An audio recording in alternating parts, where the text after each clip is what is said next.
से आपका स्वागत है टॉप लाइन न्यूज़ में। और आज मोहम्मदगंज प्रखंड के किसान ब्रिगेड के द्वारा धरना प्रदर्शन आज चौथा दिन है और इनका मांग क्या है आइए जानते हैं। अभी यहाँ पे उपस्थित है कर्नल संजय सिंह, आइए इनसे जानते हैं कि इनका मांग क्या है और इनका आज चौथा दिन है धरना प्रदर्शन का। सबसे पहले टॉप लाइन न्यूज़ में आपका बहुत बहुत स्वागत है। आपका आंदोलन लगभग 4 दिन से चल रहा है, क्या आपकी मांग है? हमारे यहाँ इस मोहम्मदगंज प्रखंड में Ashoka Buildcon company railway track में तीसरा ट्रैक चौड़ीकरण के लिए इनको कॉन्ट्रैक्ट मिला था आरटीएनएल के द्वारा। ये 9 महीना पहले हमारे गांव के द्वारा इनको जमीन दी गई थी यहाँ पर इनको कंपनी टैंक स्थापित करने के लिए। 9 महीना पहले हमारे यहाँ का ही एक शशिकांत सिंह जो जमीन भी अपना दिया था 3 एकड़ इनको लीज में दिया था और वो यहाँ पर सुपरवाइजर के पद पे काम भी करता था। तो उसका कंपनी के काम करते समय उसका एक्सीडेंट होता है और उसका डेथ हो जाता है।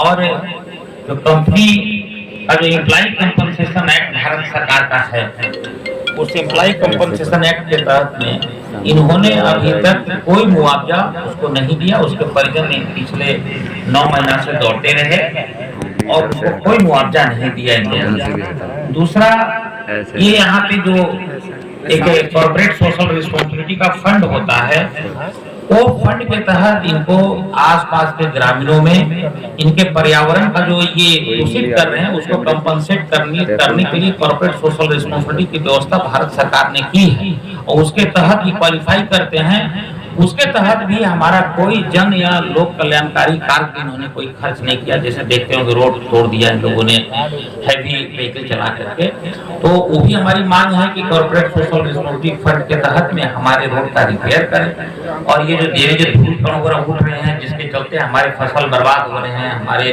ग्रामीण जो है यक्ष्मा टीबी के पेशेंट बनते जा रहे हैं, तो उसके तहत भी कम से कम डेली पानी का छिड़काव होना चाहिए, वो भी नहीं करेंगे।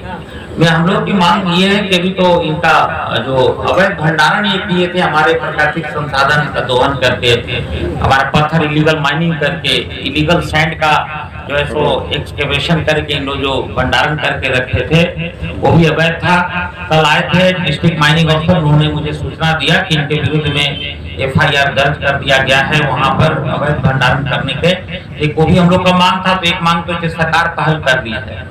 उसके अलावा भी हम लोगों का यहाँ पे संबरसा गांव का फुटबॉल मैदान एक हुआ करता था जो गैर मलबा जमीन है, उसको भी इन्होंने घेर रखा है। यहाँ पे 3 एकड़ की जमीन है जिस पर हमारे बच्चे फुटबॉल खेलते थे। वो भी हमारी मांग है कि वो भी जमीन घेरे हैं और उसको यथाशीघ्र खाली करें। कल कंपनी के कुछ नुमाइंदे और सर्किल ऑफिसर मोहम्मदगंज, थाना प्रभारी मोहम्मदगंज, इन लोग आए थे और कंपनी के 2 मैनेजर भी आए थे जो वार्ता के लिए उन लोगों ने पहल किया। और वो वार्ता के लिए वो जो अमाउंट हम लोग 5 लाख की राशि एक मुश्त मांग रहे हैं और उसके बाद में उस कंपनसेशन के तहत जो पैसा बनता है वो दे दें। तकरीबन 25 लाख रुपए और बनते हैं, तो देने से लोग हम बोले कि इंस्टॉलमेंट में दे दो, तो बोलते कि उतना नहीं दे पाएंगे। तो कल की वार्ता विफल रही। अभी आगे देखते हैं क्या होता है। तब तक हम लोग इनके आदमी जो अंदर में रह रहे हैं वो फर्स्ट क्लास, कोई काम कोई प्रॉब्लम इनको नहीं है। हम सिर्फ कंपनी के काम को रोकेंगे कि जब तक हमारी मांगे पूरी नहीं होगी। हम लोग किसान ब्रिगेड के जो एक गैर राजनीतिक संस्था है, स्थानीय किसानों की समस्याओं को उभारने की संस्था है, उसके बैनर के तहत हम लोगों ने अपनी मांग को रखा है। अभी आगे देखते हैं क्या होता है। तो लगभग 4 दिन से ये आंदोलन चल रहा है और कितने दिन आंदोलन चलेंगे ये मैं नहीं बता सकता हूँ। कंपनी अभी आके मांग हमारी मांग दे, हम अभी अपना सब टेंट सनिया लेके अपने किसान भाइयों के साथ में यहाँ से चले जाएंगे। मांग मांगने तक लोग यहाँ बैठे रहेंगे, उनका काम नहीं होने देंगे। अभी धरना पे बैठे हैं हसनैन जैदी जी, आइए इनसे जानते हैं कि इनका क्या कहना है। ये जो धरना पे हम लोग बैठे हुए हैं शांतिपूर्वक, और जो हक की मांग है वो मांग रहे हैं।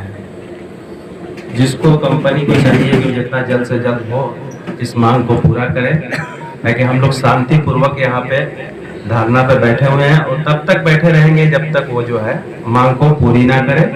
क्योंकि मेरी मांग जो है हक की मांग है, जायज़ मांग है। किसानों के मजदूरों के लिए जो है उनका जो है उनकी मांग है, उसको लेकर के जो है हम उनके जो है पीड़ित परिवार जो है उनको मुआवजा दिलाना है, जो कि कंपनी जितना जल्द से जल्द हो सके उसको मुआवजा को दे और अपना काम शुरू करे। कहे कि उसकी खुद ही की परेशानी है, हम लोग को तो कोई ये नहीं है, हम लोग तो जो चीज़ है वो तो मांगेंगे और लास्ट दम तक मांगेंगे। इसी के साथ ही जैसा कि आपने देखा कि जो शशिकांत सिंह है, एक्सीडेंट में उनका मतलब मृत्यु उनका हो गया था, तो उनके परिजन को बोला गया था कि आपको मुआवजा दिया जाएगा, लेकिन आज 9 महीना हो चुका है, मुआवजा नहीं दिया गया उनके परिजन को और दौड़ा दौड़ा कर उनको मुआवजा नहीं दिया गया, बोला कि अब नहीं मिलेगा। तो उनके परिजन से आइए बात करते हैं मुआवजा के लिए, क्या बोलते हैं।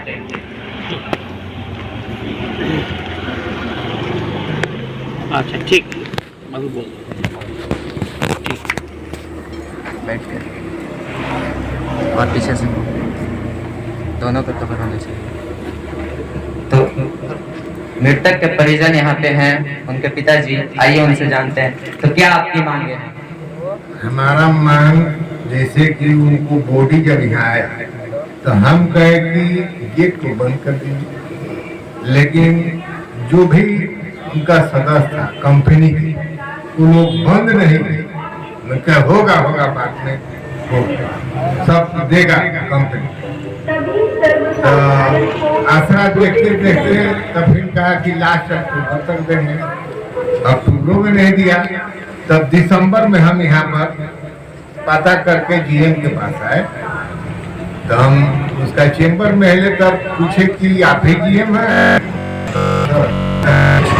तब हम कहे कि मुआवजा अभी तक का कह नहीं चुका है, आता ऐसा कोई प्रोसेस नहीं, केस कीजिए, कोर्ट में केस कीजिए, कोर्ट डिसीजन देगा वही पर हम पेमेंट करें। तब हम कहे कि तुम्हारा हंसी नहीं होता है कि नहीं दोगे, जो हम चाहेंगे वो करेंगे, बस यही बात है। तो आपकी मांग क्या है? 30 लाख। आपकी मांग 30 लाख है, तो कंपनी क्या बोल रही है? कंपनी कहा कि ऐसा प्रोसेस नहीं है देने के।